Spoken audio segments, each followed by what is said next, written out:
This is a Ukrainian drone flying out of a truck in southeastern Siberia, 2,700 miles from the front line, targeting Putin's warplanes deep in the heart of Russian territory. Ukrainian officials said it was part of a clandestine attack that saw 4 military airports hit, destroying more than 40 warplanes, in the biggest blow of the war against Moscow's long-range bomber fleet. What we have here is not only a victory for Ukraine in terms of debilitating Russia's ability to launch missiles against Ukraine, but it's actually a strategic victory which helps the West enormously. The attack, known as Operation Spider's Web, hit 34% of Russia's strategic cruise missile carriers, causing an estimated $7 billion worth of damage. In total, Ukrainian officials said 117 drones were used and that the operation took more than a year and a half of planning. Ukraine has long used long-range drones launched from Ukraine, which then fly into Russian airspace and strike a variety of targets. But this attack was rather different. Some of the airfields that were struck were thousands of miles from Ukraine.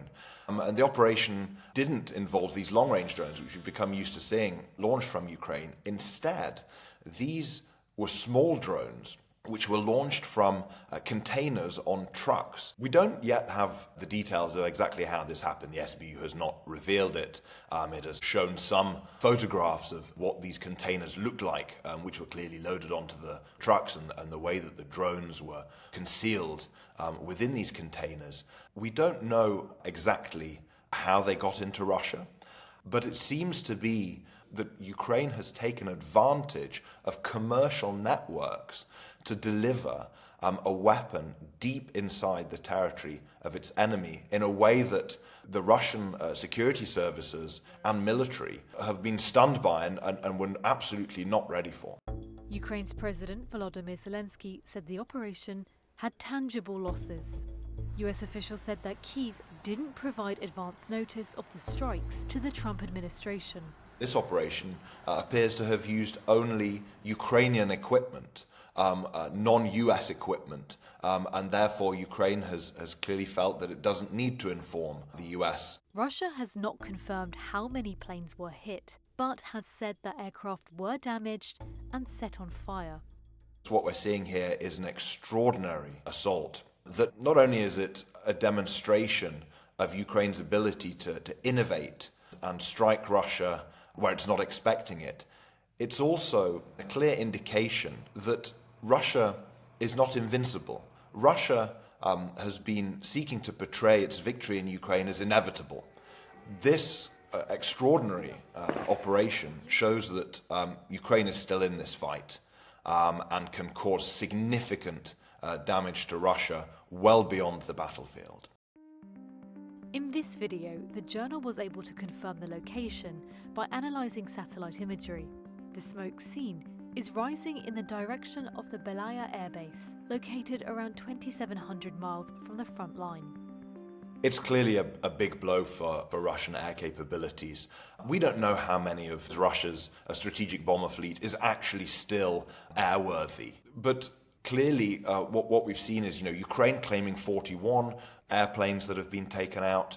So far, online analysts say they've visually confirmed about 14, and that number is likely to rise as more imagery comes out. Ukraine has asked the Trump administration for more air defense systems.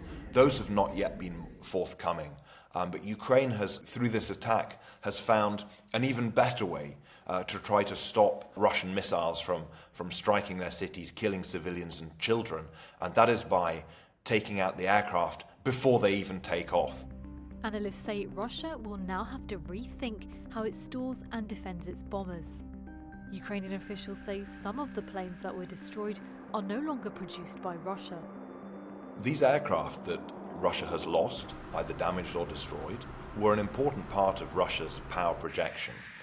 They are the strategic bomber fleet. These are the ones that would deliver nuclear missiles.